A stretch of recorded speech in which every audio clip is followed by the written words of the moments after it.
If you want to turn off lock screen notifications on a Samsung Galaxy S25, just start by opening settings.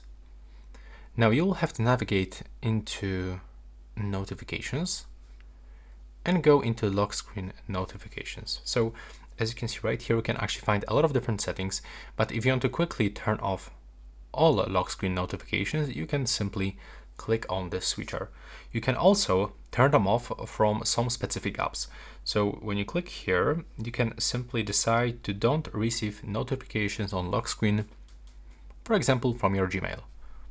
And that's how it actually looks. You can also hide notifications content, or for example, change notification style.